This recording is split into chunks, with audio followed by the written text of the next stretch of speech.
Your brain is an incredible thing, constantly taking in oodles of information and spooling out ideas and interpretations. And it's also great at protecting you and your ego. But sometimes, situations arise that the brain doesn't handle perfectly. And we're not just talking about optical illusions. Your brain is powerful, and under the right stress, it can convince you of anything. And sometimes, it's a bad trip. Allow me to explain. Buzz. One example of a powerful brain taking control when you don't want it to is during a flashback, most commonly associated with post-traumatic stress disorder. Your brain recalls sights, sounds, and worst of all, feelings in vivid detail, putting you right back where you don't want to be. But your brain isn't doing this to hurt you, it's doing it because it believes those memories to be important. Stockholm Syndrome is related to this idea of the brain trying to accomplish something, but taking you in an unpleasant direction. Let's start at the beginning. Stockholm, Sweden, 1973. What was supposed to be a bank robbery ended up as a hostage situation, with 4 bystanders being locked in a bank vault for almost 6 days. When the police finally rescued the hostages, something downright bizarre happened. The hostages supported the would-be robbers, even testifying on behalf of one of them and setting up a legal fund. They insist that they were more afraid of the police during the ordeal than they were of the criminals. A strange way to react, given that the men had been pointing guns at them for the better part of a week. This event coined the term Stockholm Syndrome. Its literal definition is when a person in a captive situation develops an irrationally positive emotional bond with their captor and/or an irrationally negative view of rescue. There are roughly 4 situational components required for it to develop. Here is a list inspired by Graham et al. 1. The victim's perception of a threat to survival. 2. The victim's perception of kindness from the perpetrator. Even simple things like letting them live can count. 3. Isolation from would-be rescuers, usually defined as many days or longer. 4. The victim's perception of an inability to escape, or the undesirability of escape, such as family being threatened.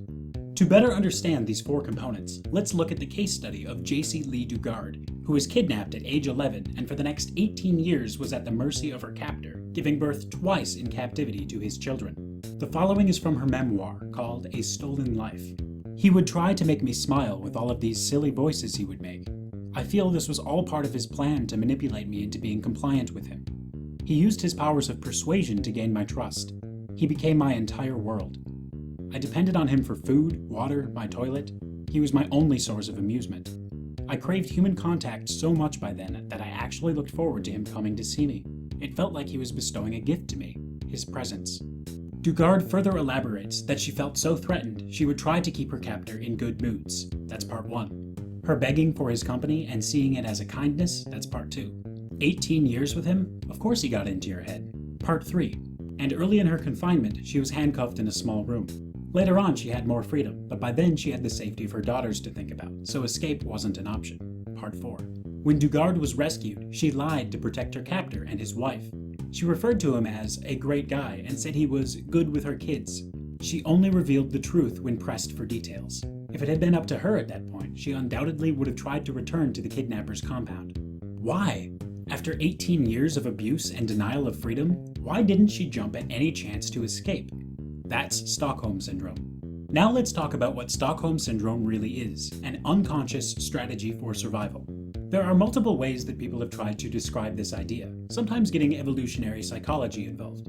But arguably, the best way to describe it is in terms of a defense mechanism. If you asked Sigmund Schlomo Freud, he would probably say that your ego is defending itself by identifying with your captor. Put another way, your chance of survival in a captive situation depend on your obedience to your captor, i.e., doing what you're told to do. In a similar vein, it is advantageous for you to think what your captor tells you to think. If you hold the same beliefs as your captor, they cease to be a threat, which reduces your psychological stress considerably. If you can't change the situation, perhaps you can change your beliefs. And it makes sense in a world of darkness to find hope wherever you can, clinging on to any small act of kindness from your captor as a sign of goodness within them and that you don't need to be afraid. Your brain is trying to convince you that things are going to be okay any way it can. Now, on the clinical side of things, sometimes people like to publish articles titled things like, "Is Stockholm Syndrome even real?"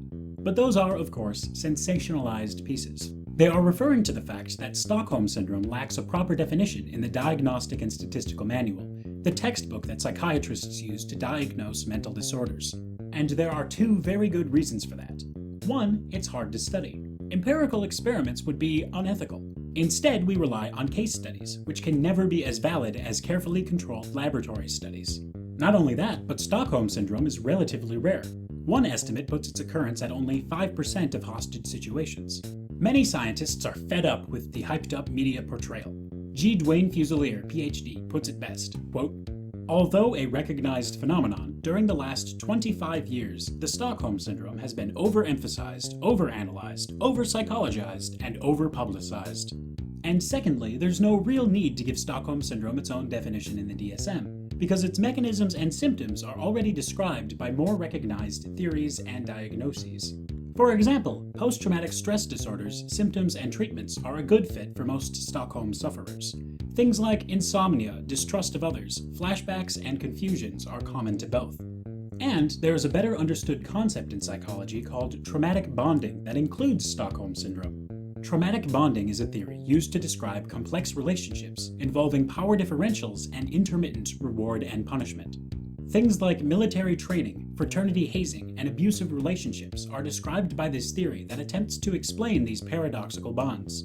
So, Stockholm Syndrome is real, and it's a useful way of describing a specific circumstance, but it remains more of a media buzzword than a scientific theory.